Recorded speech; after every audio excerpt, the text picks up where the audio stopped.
right, so hopefully you all can see the PowerPoint.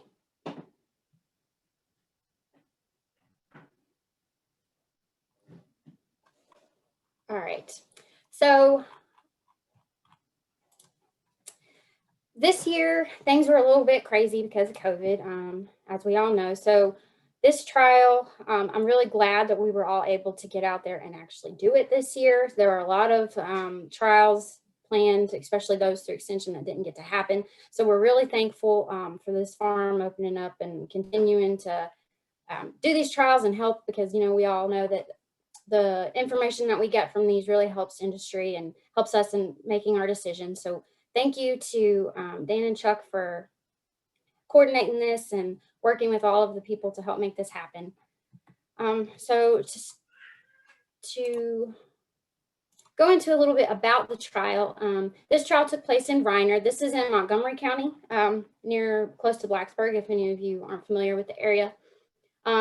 The trial was planted on May the 26th into a no-till oat cover crop. Most of the seed in this trial was farm or treated. And at this particular farm, they irrigate. So throughout the month of July, because of weather, they had to use their trickle irrigation system. And then we all, Extension, the farm, and then our seed company folks, we all went out and harvested and evaluated this trial on September 22nd of 2020. So a little bit about the fertilizer program that was used. You can see here that in March, you had 50 units nitrogen, 50 phosphate, potash, and then 10 pounds of sulfur per acre that was applied. And then at planting, you had 15 pounds of nitrogen applied through the planter. And then in June, before the vines began to run, you had additional applications of nitrogen, phosphate, potash, sulfur, and then 1 pound per acre of boron. So some of the herbicides that were applied throughout the season on this trial included Command, Dual Magnum, Reflex, Gramoxone, and Sticker. One of Dan's comments when we were out there at the evaluation day was that we still had a little bit of issues with some black nightshade and a couple of other weeds. So a little more into some of the insecticides and fungicides that were used on the trial. As you can see, and if Dan wants to jump in afterwards, I'll let him and he can maybe elaborate. But he started off by using Landicide, which is a pyrethroid insecticide, plus Bravo, which was banded over the row. And then as the weeks progressed, you can see there's some more applications of Landicide, some sulfur, Bravo. I have all of this posted on a Google Drive that I'll share with you if you wanted to go back and look at some of these practices later. But on August the 16th, most of the pumpkins were orange. Except for about 1/3 of 1% that he had said he started to notice some bacterial wilt. This was about the time of the year when he began to see some Plectosporium showing up, and then also downy mildew was identified in Montgomery County at this time. September the 5th, you got another application, Presidio, sulfur, some copper, Lambdicide, and then the application of Belief, which was added on there to control what was a low population of aphids at that time. As far as the rainfall throughout the season, lots of moisture when planting. And then, going back and looking at his notes, it's almost funny how it would have lots of rain, no rain, lots of rain, no rain, back and forth. So I'm sure you all probably ran into some similar problems. But like I mentioned at the beginning, July was really dry, so they had that 3-week period where they're having to use their trickle irrigation system. And then August had a lot of rain and just a few events with a cooler September. Light frost on September 20th. We harvested our plots on September the 22nd. So when we went in there, we did notice that the vines definitely had some frost on them, but they had looked pretty good other than that. So a little bit onto the actual methods in this trial. So if you are familiar with some of the results that we've been giving for this trial in previous years, It's usually a replicated trial. We like to give you some yield data, etc. This year, they decided they didn't want to replicate the plots. So when we went in, we were mainly collecting visual observations, marketability info. We were going in there and looking and kind of just what did these pumpkins look like and how did they perform against some of the other varieties. So there were 12 varieties that were planted this year in rows 6 feet apart, about 28 to 30 inches in row. And this is a picture I took last year, or the year before last, I think, of the planter that they're using, John Deere 7200 vacuum planter. So moving on now into the trial. I did mention that we weren't able to do the replicated plots, so we don't have the yield data, but we did collect average fruit weight for each of these. So we went through and picked out 10 representative fruit from each of the plots and then weighed them and got their average. And then we also looked at some subjective things. So some of the stuff that we were looking at included the handle attachment, handle thickness, handle length, so how thick it is, how well it attaches to that pumpkin. I kind of think it almost looks like chicken feet, the way that it moves over the top. So it means it's on there really well. We looked at the fruit size and then the uniformity of the size and as well as the shape. So how did it look compared to the same variety when you just, let's say you were trying to put them in a bin or something. We also looked at, how mature they were at the harvest time, size, color, ribbing, what the surface looked like in the shell type. So here are the varieties that we had this year. The ones that you see that are underlined are the ones that were in our 2019 trial also. So I have a little bit, and I'll reshare with you verbally what the yield data was for those varieties. But we had Apollo, Benchmark, Cargo, Carry, Conquest, Cronus, Hermes, Kratos, Magic Wand, Orange Sunrise, Fatso Jr., and Sweet Baby Jane.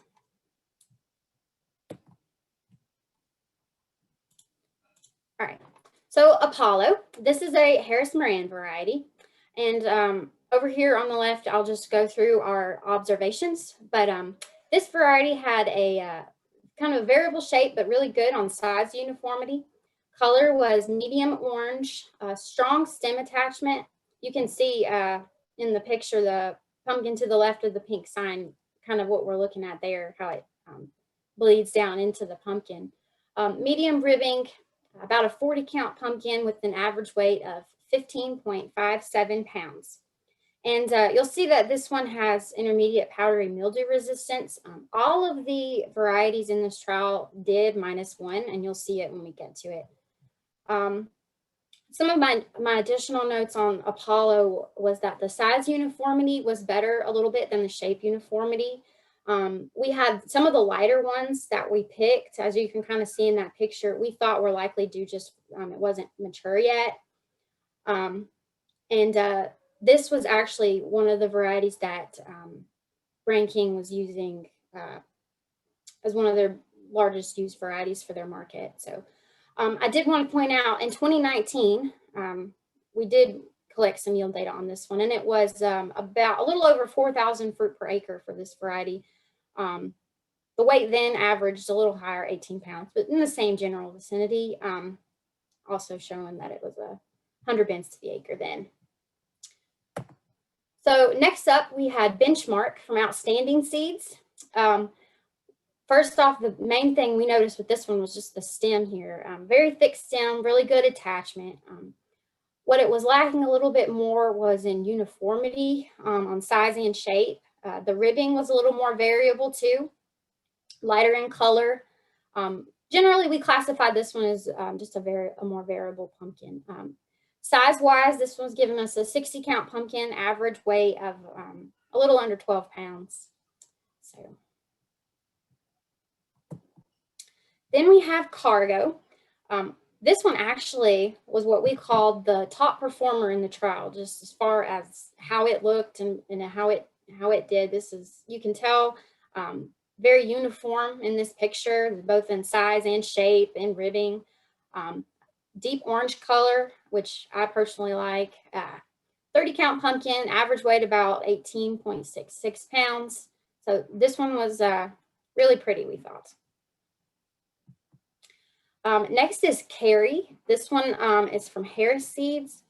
This one had shorter stems, very dark green in color. One of the pictures, or the pumpkins in that picture, the stem was cut too short, so you can ignore that one. But the stems were very clean from Plectosporium as compared to some of the others in the trial. I am going to ask Dr. Steve Rideout to elaborate on that a little bit more after I'm done, but we did have that as a note. Pretty uniform in size and shape. Color was the medium orange. This one, just from visual observations, gave us, a big visual yield. There's quite a few of them there in that plot that we had. Average weight, 12.87 pounds, giving us about a 40 count pumpkin. Then we have Conquest. This one is from Outstanding Seeds, and we weren't very impressed with this one, the way that it performed, mainly just because of its variability. Extremely variable. Uniformity in size and shape was pretty poor. You can kind of see that in this picture. It almost looks like several different varieties in that one. But average weight, 13.39 pounds, and that's Conquest. Cronus. This one is from Harris Moran, has a strong attachment on the stems, medium orange color, pretty average in size and shape uniformity. At harvest, this one was still slightly under mature, so I wanted to make note of that, but kind of a low yield, a rougher looking appearance. I think we all named this one as not very classy. So lighter in ribbing. Some of the stems were a little spongy just in our observation. So also light ribbing, average weight, a little heavier, 18.98 pounds, and 30 counts with this one. All right, then we have Hermes. This was another one that we had in prior years. So in 2019's trial, this one was 4,600 fruit per acre, roughly. This one was very uniform in size and shape. We called it a cookie cutter pumpkin. You can look at the picture and they're all basically the same size, same shape, same ribbing, nice dark burnt orange color, 35 to 40 counts, weight of 15.36. That was our average. Again, on this one, we had noticed that the stems didn't have quite as much Plectosporium as some others did. All right, and then Kratos, another we'd had in prior trials. This is a Harris Moran variety. Really good size, uniformity, very good shape uniformity, consistent in stems. This one was a good yielder as well, just from our visual observations. Nice color, 25 to 35 counts. You could call that one 30 counts. Average weight, about 20 pounds on this one. And 2019's data for Kratos had about 3,864 fruit per acre. I equated that out to about 129 bins an acre. Magic Wand. This one gave us some good size and shape uniformity. We did have some worse Plectosporium showing up on this one. I don't know how well you can see the picture, but the pumpkin on the bottom left, it's got it pretty bad. Good visual yielder though, variable a little bit in color. This one slightly smaller, 45 to 50 counts, average weight of 11.73 pounds. Now we have Orange Sunrise. This one is Harris Moran, very uniform, very high visual yield from looking at it, really nice stems, and also kind of clean despite having bad mildew on the vines. This is a precocious yellow one, so it's going to come in earlier and the color will appear earlier. 30 to 35 count, average weight of 18.75. We also had this one in 2019, and back then it was 3,700 fruit per acre, about 127 bins an acre. Then we have Fatso Junior. This one's from hybrid seed. Overall, pretty variable pumpkin. Poor size and shape uniformity. You can see from this picture the ribbing was really, really variable. Some of them didn't have much at all. Some of them were very extreme. Deep orange color, 35 to 40 count pumpkin. One thing to note with this one, however, is it does not have any resistance package with it, so you're not getting that powdery mildew resistance with this variety. All right, and then our last one that we had was Sweet Baby Jane. This one is a Seedway exclusive.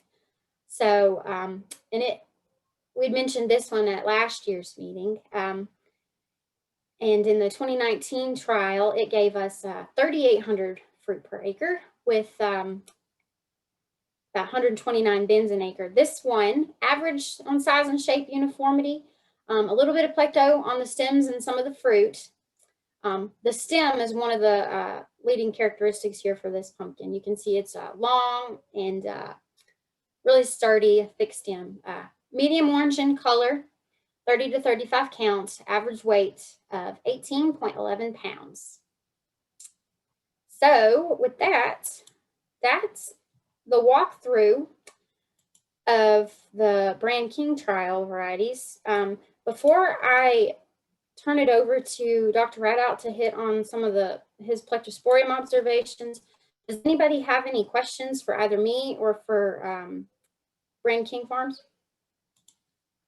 And you can either type them in the chat box or you can unmute yourself and just say them out loud.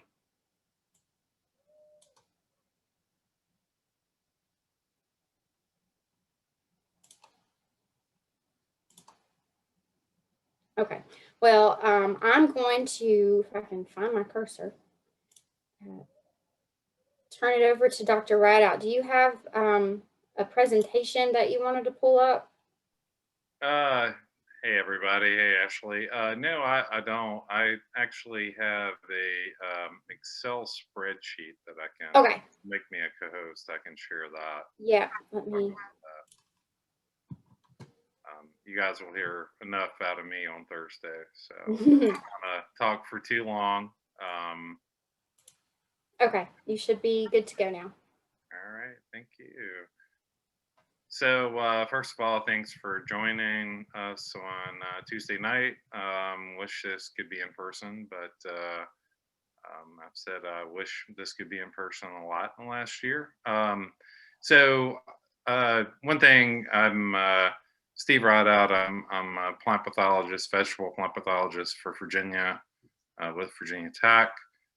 I spent my previous 15 years with Virginia Tech on the Eastern Shore, and back in July, actually transferred to Blacksburg. So for a lot of you, I'm a little bit closer. Some of you may have seen me before. I've spoke to the group before, but fortunately now it's not a 7-hour drive. So anyway, look forward to working with pumpkins and helping you guys out. And thanks to everybody really for contributing to this, you know, and it really was a team effort. And I just wanted to share, and again, as Ashley mentioned, these aren't replicated. But we'll talk quite a bit about Plectosporium in a couple of days here. But I wanted to share just some of my ratings on what some of these look like. And you know, there are two kind of parts with Plectosporium, for me at least. You have a fruit infection, which is it's pretty bad. But the handle is pretty bad too, and we'll talk a little bit more about that in a couple of days. But and sometimes you get certain varieties that are more susceptible on the fruit versus the handle. And you know, again, this isn't replicated, but here are just kind of what I went through, and the numbers here are you know, based on percentage of pumpkin showing damage. Just a visual quick, you know, this is the percent that show it. And you can see that some of them are pretty good, where you're down to like Carrie, which I made a note. It looked the cleanest to me, where 1 out of every 10 fruit, had visible plexisporium. Some were up, 30, 1 out of every 3. So quite a difference. Handles had a little bit more plexisporium than the fruit did, which is kind of, it's pretty common. But that handle is pretty important. If you market pumpkins, you know how important the handle is to consumers. So, we had some handles that were really banged up, and some that looked pretty clean, like Conquest, Curie, Hermes. So, again, I have some more data. We will spend probably 10-15 minutes on plexisporium. It is a problem, across the Commonwealth that we've been dealing with. It seems to be increasing in the last few years, so we're going to spend quite a bit of time. But I did want to share these numbers with you, and these are just from my observation. So, thanks. Awesome, thank you. So now I want to open it up to our some of our folks from industry. They have several of them have joined us tonight, and we've got some varieties and cool stuff they want to talk to you all about. So I want to let's see, let's start with Harris Seeds. Sarah, are you on here? I see your name. So let me, while she's working on that, I can pull up her pictures.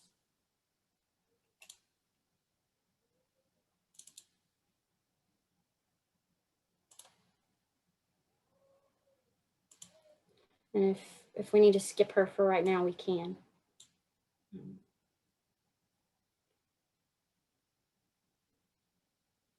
Okay, we'll do that. And we will come back to Sarah. And Sue, are you on right now? Yes, I am. All right, do you want to go next? Sure, I would love to. Start us off? All right. Yeah. Do you need to share your screen, or do you want me to pull it up? If you can pull it up, that'd be great. I've got it.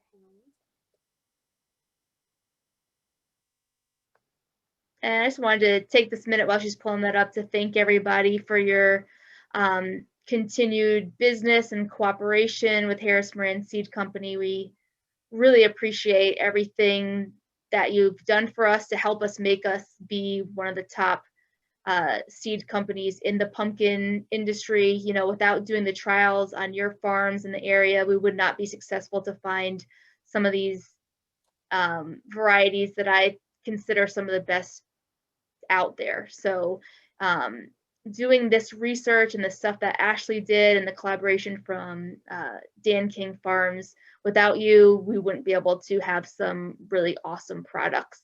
And what I wanted to talk about tonight was some of these products that have been around for a little while that looked really, really great in 2020. But also, we've got some really exciting products that we're hoping to launch in 2022. So with that, and of course, if you have any questions, you can type them in the chat. I think I can see them, and maybe Ashley will help me if there's any questions. Am I good to go? If everyone can see it, I have it pulled up. So sounds good. Awesome. You just tell me when to. You can go to the first slide or the next slide. So in 2020, we had some outstanding performers. Kratos, which has been an industry standard for that, larger size, 20 to 30 pound pumpkin, looked outstanding again. It has that wonderful dark orange color, really consistent shape and size, excellent stem. Again, looked really, really good from hot climates into the mountains. And we were, very happy with the yields that we got on Kratos this year. Orange Sunrise has been a product that just continues to really, I don't know, I'm in awe of it every time I see it, how well it performs. So like Ashley said, it has the precocious yellow gene. So it's able to mask virus symptoms. We've seen this last year in fields that were just eat up with virus, and we didn't think we were going to get a pumpkin out of it. And Orange Sunrise was able to put on that orange color and just a very consistent performer, even in high virus situations.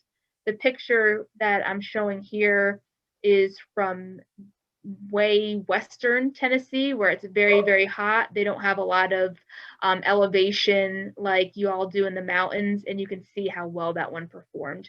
And it's very early, so it's a really good one for a rain gap. And again, that stem was just perfect. It's a picture perfect pumpkin.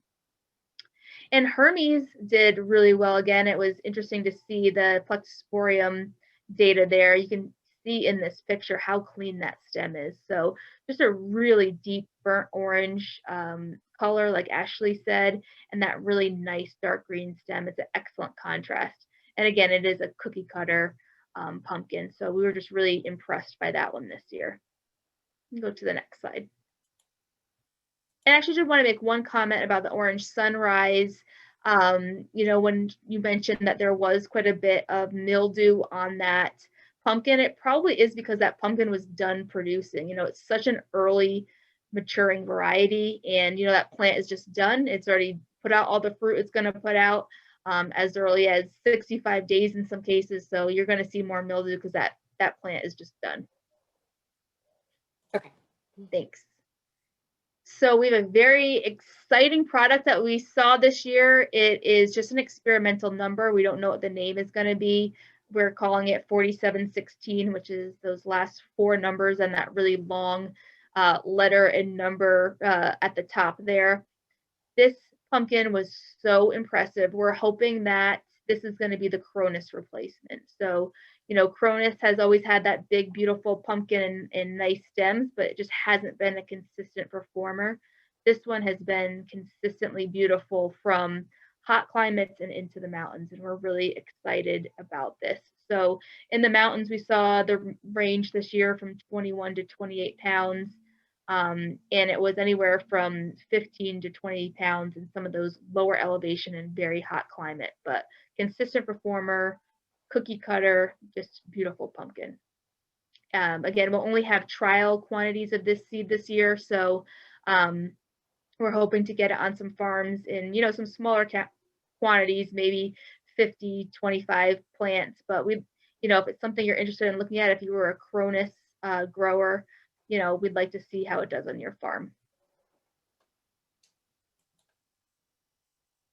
Here's another picture of it. So this was in coastal North Carolina. So way down, you know, sandy soil, hot, very different temperatures than in the mountains. They do not have those cooler nights.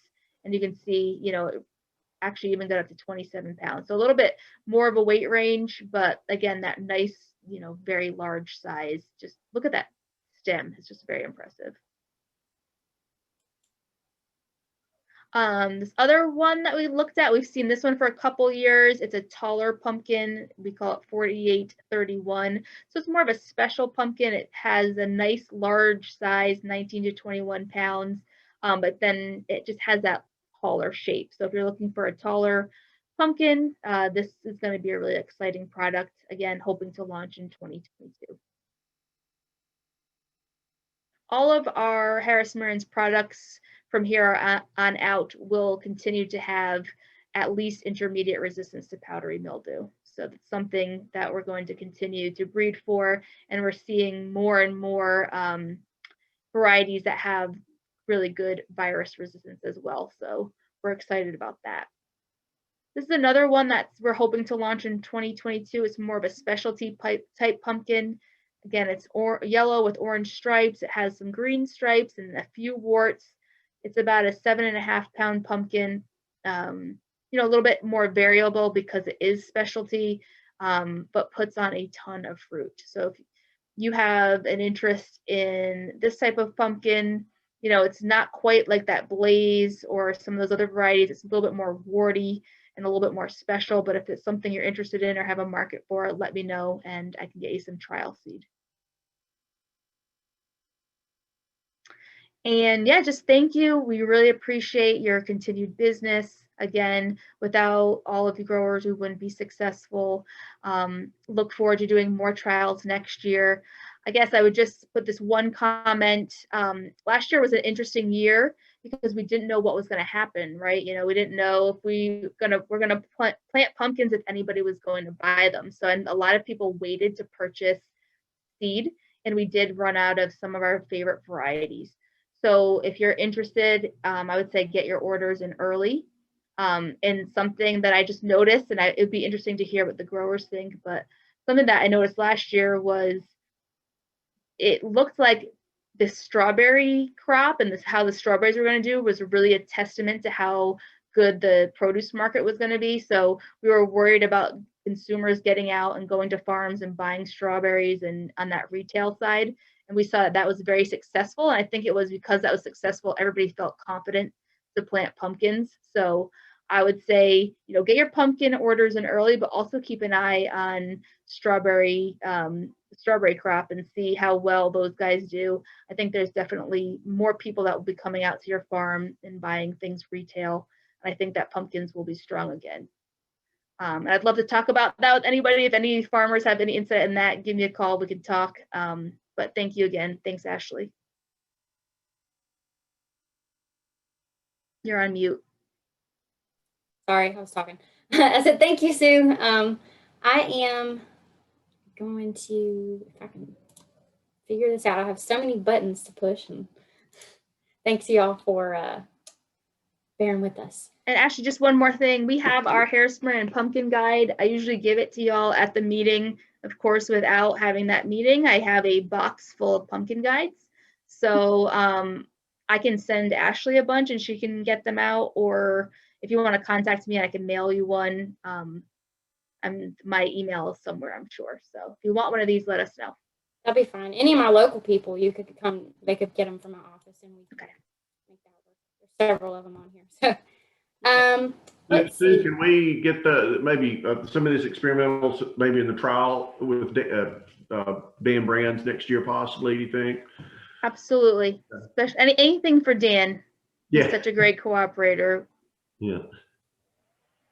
Yeah. Thanks. all right. So did Sarah join us? I'll let her go if she's on there. Can you hear me now? I can hear you. Yeah. I had to do it through my phone. It wouldn't let me on my laptop. That's fine. Because I'm getting ready to pull up your PowerPoint, and then you Perfect. You can go ahead and start introducing. So like Ashley said, Sarah Chris, the Southern Account Manager at Harris. I actually had the opportunity to be at those trials, and that was great on a year where we didn't get to do very much, to at least be able to see something that was planned out and done so well. So I just had a few ornamentals, not too many, that were either new to us or new to our catalog this year at least. And that one's actually my favorite, that Jade Knight. That one is more green than Jardale, although it doesn't really show it in that picture. But it was a great color and it produced pretty well. And I was really excited to have something in that color frame. It looked nice with Jardale and flat white boar. So that was pretty cool. And then the next one, that Porcelain Doll Improved. I mean, it's pretty similar, but it's a little more uniform, had a nicer color to it. We really liked that one too. And with the stackables and the ornamentals being so popular, you really can't have too many of those. They're becoming just as important, I think, as the jacks, or more so even. The next one was the hot chocolate, which is kind of like a twin to Grizzly Bear, which was new last year with the warts. They're both really cool and they play off each other nicely. This one's probably a little bigger than Field Trip, a little more upright, but it's that cool buckskin color, which isn't normal. Although we're starting to see a little bit more of it now, which is fun. Next one was the Mellow Yellow Shades. I know everybody's grown Mellow Yellow, so this year it was a little bit different, and it kind of has some tan ones in it and variations of yellow, which is nice because you can get a mixed bin with that one pumpkin. Also produces really heavily and has some decent powdery mildew resistance to it too. So that one's fun. We're excited about that. The last one was Blaze, and this one's cute. 3 pounds, makes a great topper for stacks, and also produces like crazy with powdery mildew resistance. So that's a really good size, and fun stripes on that one too. That was it, really. I just brought a few. That works. Does anybody have any questions on that one?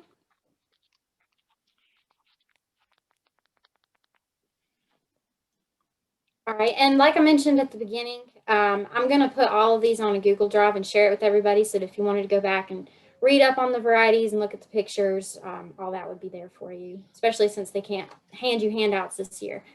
Phil, do you want to go next? Okay, I'm muted. Yeah, I think I gave you my PowerPoint. You did. I'm pulling it up right now.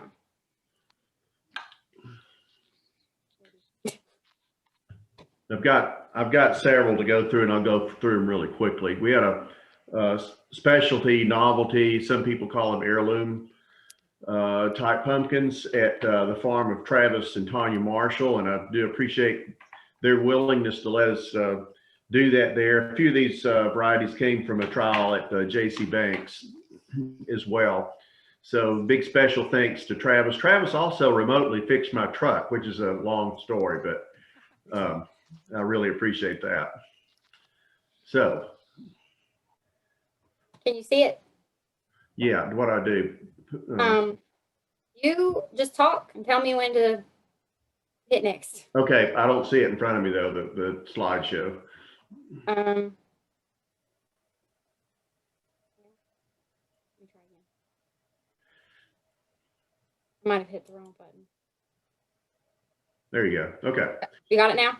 Yeah. Okay, So I'll just run through this pretty quickly. One thing I appreciate Travis letting me do is bring some of these varieties back with me and test them for shelf life and stem integrity and that type of thing, because we did have a really bad rainy year production wise, a lot of downy mildew and powdery mildew.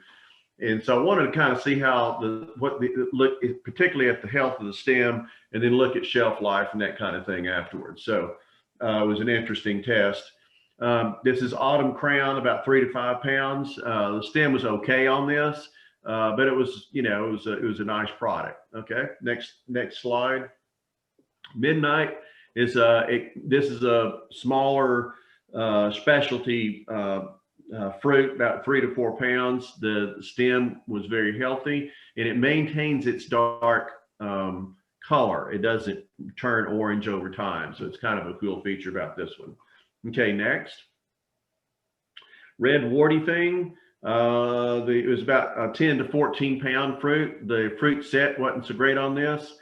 Of course, there's some of of these, the germ was pretty low. And by the way, just for the grower's sake, if you're going to get these particular specialty type pumpkins, you need to order 30 or 40% more than you would typically plant, because the germ is always bad on these. A lot of people have complained about the germ. It's just typically bad. Novelty pumpkins are that way. So you're going to have to purchase probably about 30% more than you normally would on a normal pumpkin. Okay, next. One of my favorite is Golden Butter Bowl. Really cool looking fruit here. It was a really good healthy set. It's about 5 to 6 pounds. Really nice help. The stem maintained its health, and the shelf life was really good on this one. Next. Black Fudsu. It will over time start to kind of model a little bit of orange color, but the whole idea, it's still a nice dark warty type specialty pumpkin. And really what's cool about all these, the uglier the pumpkin on these, the better they're going to sell. So it's kind of a neat feature. Okay, next. One too many. Several of you have grown one too many of these. It's about an 8 to 10 pound fruit, but the stem maintained pretty good health throughout the disease that we had. Next. This is a somewhat new one. It's Orangita, I believe it's pronounced that way. About 1 to 2 pound fruit, and the stem was healthy. It's a nice hard stem to it, and it maintained its health during all the downy mildew. Next. Moonshine, favorite, and several people buy quite a bit of this fruit. This is short this year, so we've sold out already. We have no more moonshine. I don't know if any of the other dealers have it, but there is a pumpkin I'm going to show later that's may be a rival to moonshine. It's not commercial yet, unfortunately, but moonshine is about 6 to 7 pounds. It maintains its white color. And the stems were okay on this. You can see there it's starting to weaken a little bit. So it wasn't very impressive on the stems. Next. Autumn frost. This is one of my favorite because it continually looks like there's a frost on this. So it kind of starts out green, starts to turn orange, but it kind of looks like it continually has a frost. And the shelf life on this was excellent. I kept this one for like 3 months and it didn't degrade. So pretty impressive there. All right, next. Troll. Troll is one of my favorite just because of the coloration of it. It's mottled colors, the green and the orange and so forth. Good quality, healthy stem, 4 to 6 pounds, lasted a really long time. I'm just going to put the ones that really did well in shelf life, I just want to point that out because considering the weather we had, if you had good shelf life, that's a good thing. All right, next. Cinderella, of course, I think most everybody's familiar with this. We did have some stem rotting on Cinderella. So, you know, they didn't really get high marks as far as longevity on this. But nice stacking pumpkin. Next. Sunlight, it's a smaller version, I guess, of mellow yellow, but lasts forever. That stem does not degrade. Really good fruit set. I can't say enough about this one. This is an excellent variety. Next. Fairy Tale. Fairy Tale is about 12 to 18 inches across. There was some rotting on the fruit itself with this one, so not real impressed with it. There was some mildew and the stems weren't all that healthy, so just wasn't real impressed with how that responded to the really bad disease problems we had. Next. Grizzly bear, heard Sarah mention that, one that was kind of similar to this one, but that really gets people's attention. I mean, people absolutely love this one. And that's what this is all about. Especially pumpkins are really gaining popularity. More and more people grow them, more and more people buy them, and it makes them feel good to get these type pumpkins. There's a lot of growers that said, I just don't know, you know, people are going to come out and, you know, buy pumpkins and this type of thing and the decorative pumpkins. And I said, you know what, during a bad year like 2020, people need to have something to feel good about. And I was right. The market seemed to hold up pretty good with this type of thing. Next. Ugly Duckling, very similar to Cinderella. Ugly Duckling actually seemed to be healthier than Cinderella, seemed to hold up a little bit better. Next. Scarface, one of my favorite, nice big warty type pumpkin. You see the stem has a lot of integrity there and it held up. I had this thing sitting outside for 2 to 3 months and nothing happened to it. It's just hard as a rock and lasts forever. So this is a nice one. It's about 15 to 16 pounds, maybe even heavier. Next. Star 7001 holds up its white color. That's the big thing I wanted to talk about with this one. It's a nice wide one. It's about 12 to 18 inches across. The stem remained healthy. Next. And these are gourds. These don't spend a lot of time with this. This is crowns. There was some variance in it. Good set, nice healthy stem. Next. Witch's Brew. It's kind of a unique thing there, you know, that kind of an elongated white type gourd, but the stem started rotting on this one, so I didn't get really high marks as far as health is concerned. Next. Festival. Everybody loves festivals. They just, you can see how unique they are. Nice gourd. Next. Sweet Lightning, good set, healthy stems, about a pound fruit. Nice, those rib shoulders, it's a nice gourd. Next. Goonies, This is kind of a mixture, variability in the size and shape and so forth. It creates some interest. Next. Queens. Oh, these are nice, big size, really interesting gourds. If you haven't grown these, you got to. I mean, they're just it's a pretty gourd, really big size, variable in shape and so forth. So I would advise you to get that. All right, next. I want to mention some of the smaller kind of pie pumpkin shape type pumpkins. This is hybrid Pam. It's about a 7 to 8 pound. The stem held up pretty good. Not great, but okay. Next.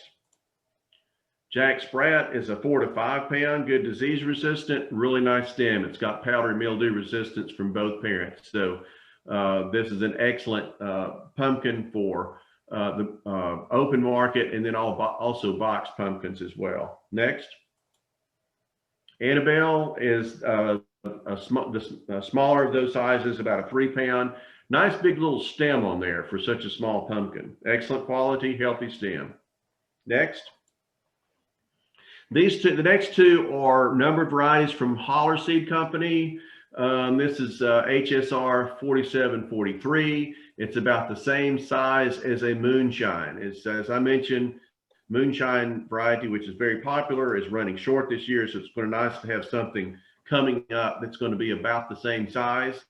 And it maintained its white color. The stem was very healthy for quite a long while. Next. This is 45. Yeah, I got to put my glasses on. I can't read. Anyway, so it's a little smaller one. It's a 4 to 5 pound, but maintain its white color. And I had it around for 3 months. Didn't degrade a bit. So both of those white pumpkins, by the way, has powdery mildew resistance. That's all I've got. And next. Oh my gosh! How did my grandchildren get in this slideshow? I don't understand it. But yeah, so everybody loves these kind of decorative pumpkins, and they're going to be fighting over a Casparita there in about 3 or 4 seconds. So, I don't know how that got in there, but go to the next slide. There's your info. Yeah. So I know this is the moment where everybody needs to write down my phone number and email. This is a moment of silence. Well, I know everyone's going to write that down. So that's all I got. Thank you, Phil. And again, I'll share these PowerPoints with everybody afterwards. So don't worry if you don't catch it all. We will make sure you get that. Thank you. Thank you. All right. So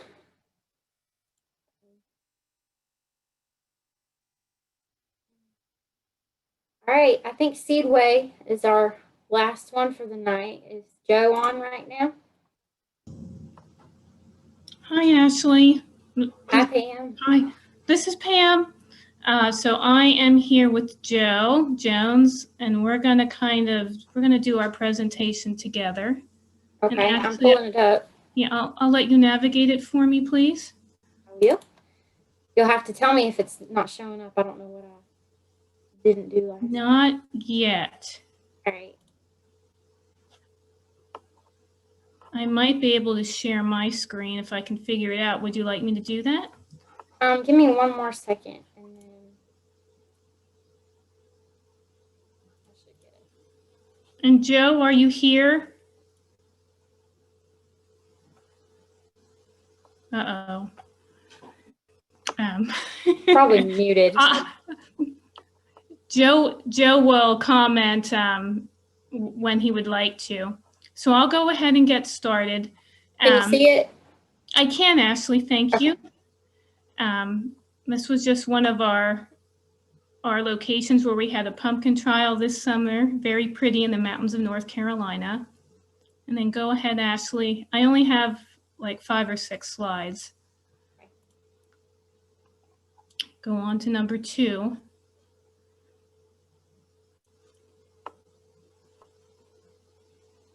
Is that it? Spartacus? Yeah, it has not advanced on I'm not seeing that it advanced. Oh.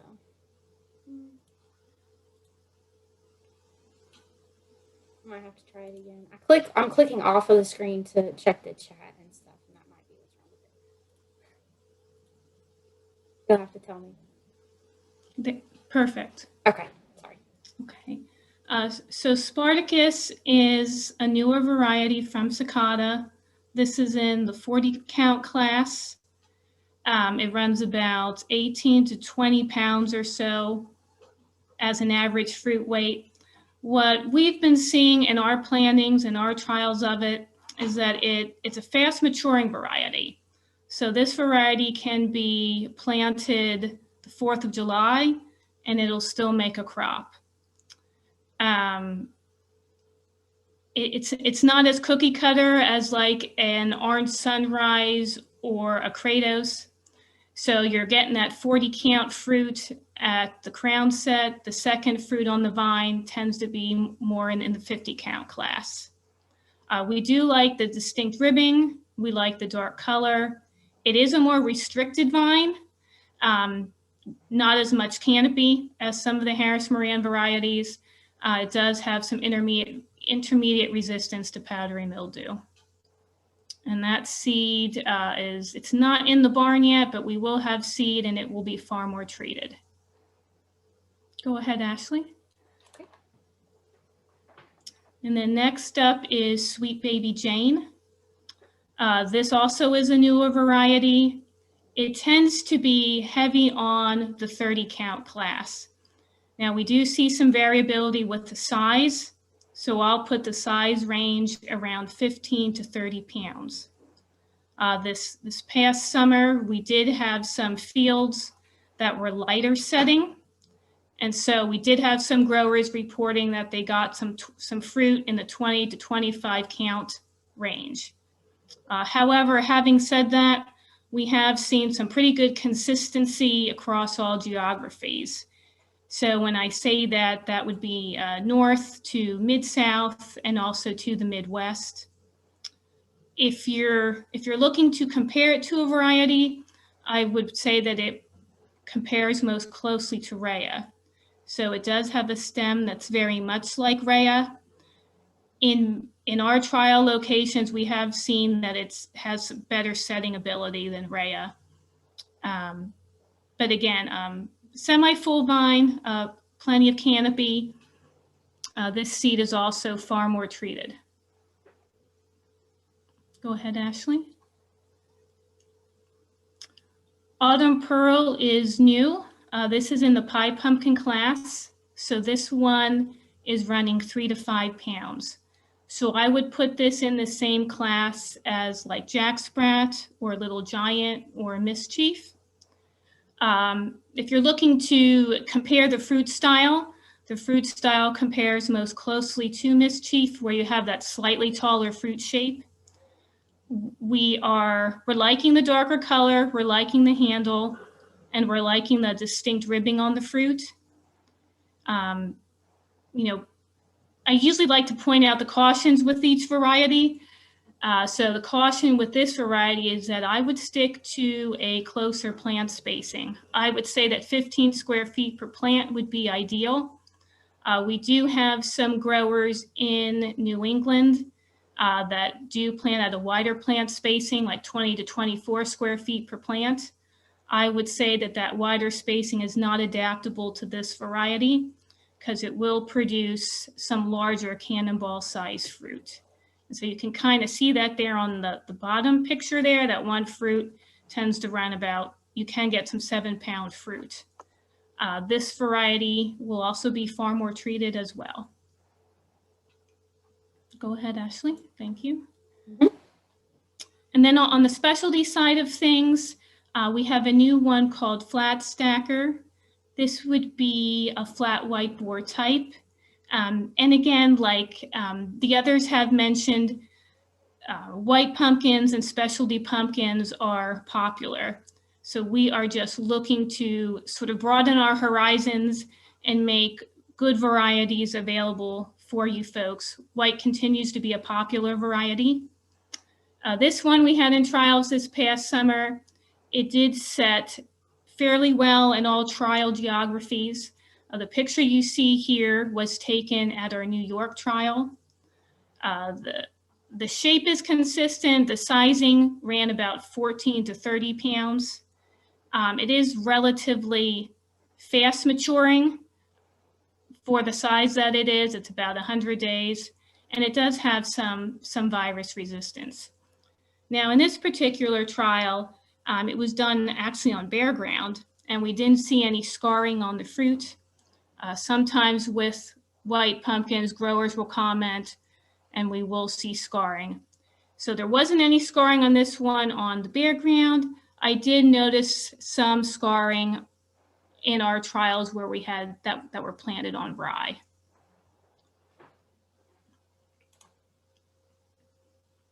And then lastly, 2 other specialty items. Phil also mentioned Baby Moon. That is the newer experimental from Holler. That is in the Blanco class, running 5 to 7 pounds. It is a real short crop of seed this year. So if it's something you would like to try, I'll ask that you work with Joe, and we can probably get you some smaller amounts of seed. And then lastly, as Sarah mentioned, hot chocolate. This is also in the pie pumpkin class, running about 5 to 8 pounds. It reminds me very much of like a tan colored hybrid Pam, if you know that variety, or a tan colored Mystic Plus. Darker tan color, restricted vine. Fruit tends to run largely round in size, but once in a while you'll see this angular type fruit. So Baby Moon, we will have as Thyram treated seed. Hot chocolate, we will have as Farmore treated seed. And then I'll ask Joe if he's on and if he would like to add anything. I kept seeing his name pop up, so he's on here if he can. Okay, well, thank you, and that's all I have. Thank you, Pam. I have a question. Sure. Is the Is that a question for me, Phil? Yes. Okay. Well, if Joe wants to answer, that's fine.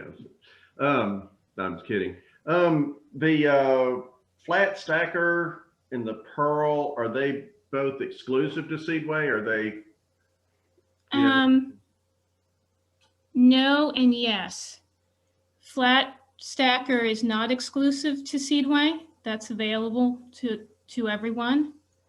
Autumn Pearl is exclusive to Seedway. Okay.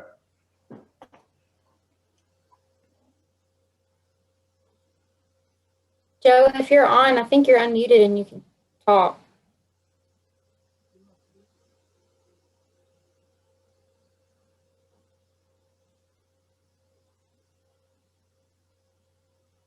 If not, we can share his info later, Pam, and make sure that if anyone doesn't have it, that they're able to get in contact with you all. Would that work? That would be great. Thank you, Okay. Ashley. No problem. Thank you for sending all this stuff in, everybody. I appreciate everybody for joining us tonight. And of course, coming from the extension standpoint, I'm really appreciative for all of the support that these folks from industry give, not only to you growers, but to us as we try to put on these programs. They're always willing to participate and sponsor. And, if you get a chance as you're making your orders and whatnot, be sure to thank them on behalf of the educational standpoint as well for all that they do. So I see Joe comments, thank you. So with that, that ends our presentation part for tonight. I would like to open it up if anybody has any type of questions for anybody, any of the seed reps or Dan Brand. Now's your chance.